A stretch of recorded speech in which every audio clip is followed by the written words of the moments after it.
On the evening of October 9th, 1996, an old Texas farmer and his granddaughter went outside for a walk. His granddaughter particularly loved walking near the river, where the beauty of nature unfolds and the harmonious sound pleasantly enveloped the human ears. They walked along the Belknap Creek, which was close to their home, for a long time. Suddenly, from a distance, the daughter noticed something strange floating in the water, partially submerged. The farmer thought they had stumbled upon a drowned calf, as the old man was without his glasses at that moment. But as they got closer, the farmer realized it was not a calf, but a human body, specifically a girl who appeared to be between 12 and 16 years old. The old man shuddered and called the police to hand the matter over to them. When they found out what happened, the entire town was horrified. Hello everyone, welcome to my channel where I talk about strange phenomena and crimes from different parts of the world. If you're interested, subscribe to my channel and I wish you all an enjoyable viewing experience.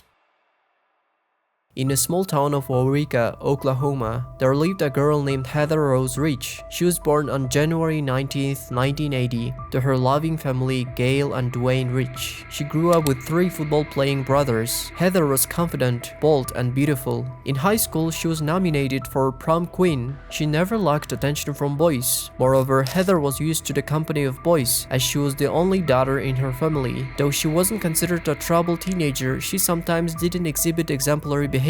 Outside of school, Rich and other Waurika teenagers usually spent their evenings and nights wandering Main Street, drinking alcohol, lighting bonfires, and smoking cigarettes. So in early September 1996, she and her friends were suspended for 3 days for being intoxicated in school grounds. In Waurika, there were no entertainment options for youth, so such incidents occasionally happen. Heather didn't fully realize how much attention she attracted from boys. There were times when she didn't even notice the flirtation from 40-year-old men, which was very suspicious and dangerous as she was still a teenager. But Gail was always vigilant, never allowing her daughter to date or meet with boys, which made Heather complain that she was supposedly the only virgin in her school.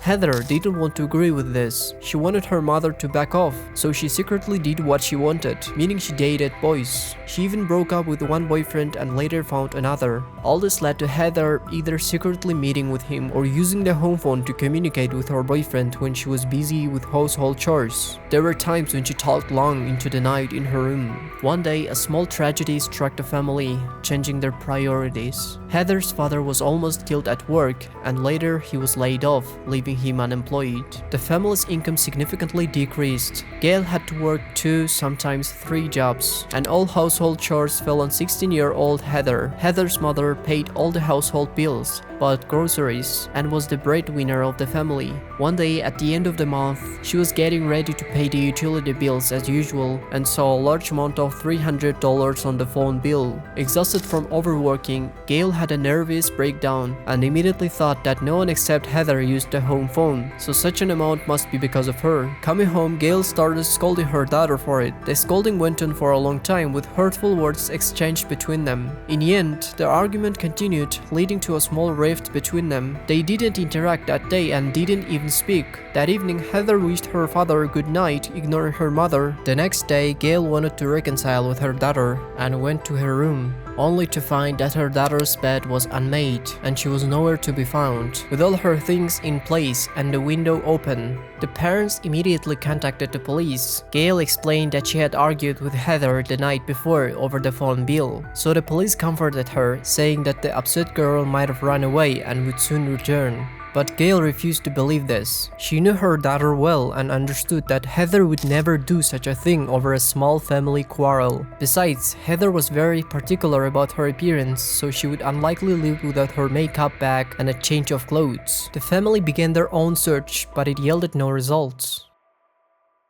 On October 10th, a local ranch owner discovered the body of a teenage girl while walking with his 7-year-old granddaughter along Belknap Creek. The man immediately took his granddaughter home and called the police. The police began an investigation right away. The body of the unknown girl had gunshot wounds, 1 shot to the back of the head and 8 to the back. She was unrecognizable, so the police, remembering their previous visit to Gail's house, decided to show a photo of the girl to them. It turned out to be Heather Rich. Her parents identified her by her clothing and a gold heart-shaped ring with a diamond, their gift for her 16th birthday. Investigators were baffled as this was clearly not a someone had killed her. Moreover, despite a minor quarrel with her mother, it wasn't serious enough for Heather to end her life over it. The incident shocked the townspeople, but most of the youth, even if they knew something, preferred to remain silent. Among the adults, there were many rumors. Some claimed to have seen Heather hitchhiking that night, while others said she was walking alone on the streets. To uncover the truth, 14 investigators worked on the case. They followed every lead, no matter how insignificant, until Heather's best friend gave them their first serious clue.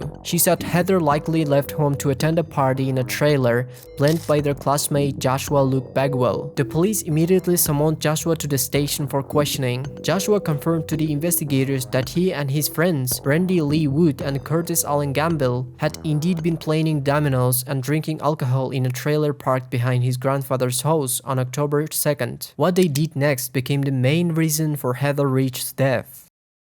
Joshua Luke Bagwell was born on December 21, 1978, and grew up in a wealthy land-owning family. His constantly busy parents were often away, so Joshua was mainly raised by his grandparents. He never knew refusal, as his parents indulged him with everything, from fashionable clothes to a new car for his 16th birthday. Joshua loved hunting, fishing, and long hikes. Many of his peers considered him a snob, while girls, including Heather Rich, flirted with him because of his wealth. Joshua had a friend named Curtis Allen Gamble, born on February 24, 1977. He was raised by his grandmother, who struggled with the task. Due to his hot temper, he often started fights and sometimes forced younger boys to fight each other under the threat of dealing with him if they refused. Curtis Gamble frequently ended up in juvenile detention centers and was once briefly committed to a psychiatric clinic. The second best friend of Joshua was Randy Lee Wood, born on July 7, 1979. His single mother often moved in search of better work, forcing Randy to change schools and struggle to fit into new environments. By 1996, they had settled in Waurika, living in a dilapidated house. In his teenage years, Randy became addicted to mild illegal substances, but this didn't prevent him from becoming the captain of the school football team, earning the respect of his classmates, and becoming the main contender for prom king. He dated Heather Rich for 5 months but ended the relationship after getting jealous of another guy at a party, remaining friends afterward.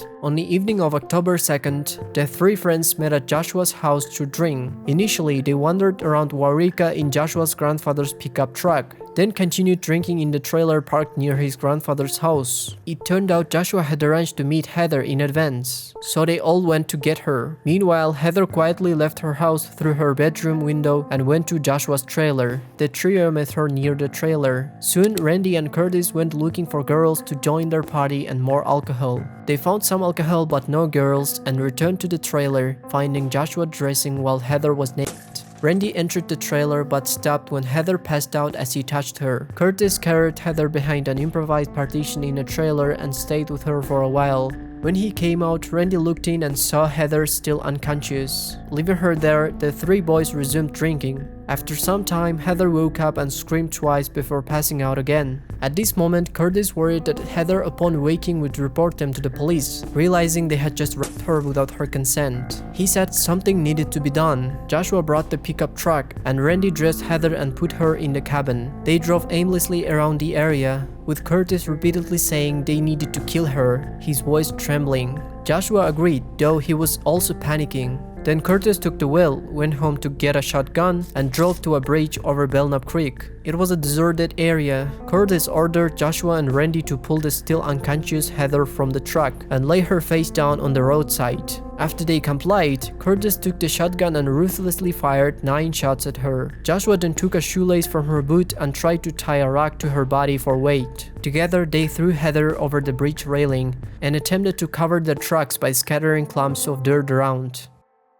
After the interrogation and final investigation, at the trial, Joshua denied his guilt. Curtis tried to blame Randy, saying he was the culprit, and Randy stood his ground. The court repeatedly offered Randy a deal to confess, which could have lightened his sentence, but if he refused, he faced life imprisonment. Even his lawyer advised him to agree, but Randy still refused. He continued to assert that Curtis was the one who shot Heather. In October 1997, Curtis struck a deal with the court to to confess in exchange for the prosecutor not punishing him more severely, and confirmed that he killed Heather Rich. As part of this deal, he also agreed to testify against Joshua. The court found Curtis guilty and sentenced him to life imprisonment. Joshua Luke Bagwell insisted at the trial that his contact with Heather in the trailer was consensual. He said Curtis and Randy discussed getting rid of Heather while he left the trailer. When they drove around in the pickup, he didn't know what his friends were planning. He thought it was just to sober her up.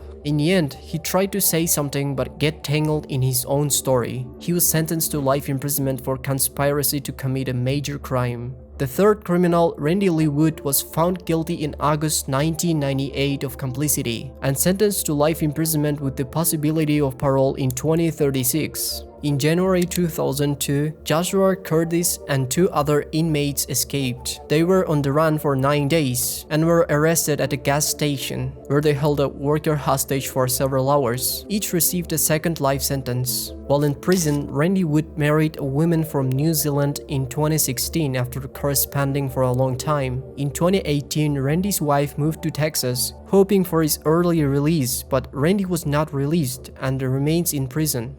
If you enjoyed the video, subscribe to the channel and leave your thoughts on this case in the comments. Bye everyone.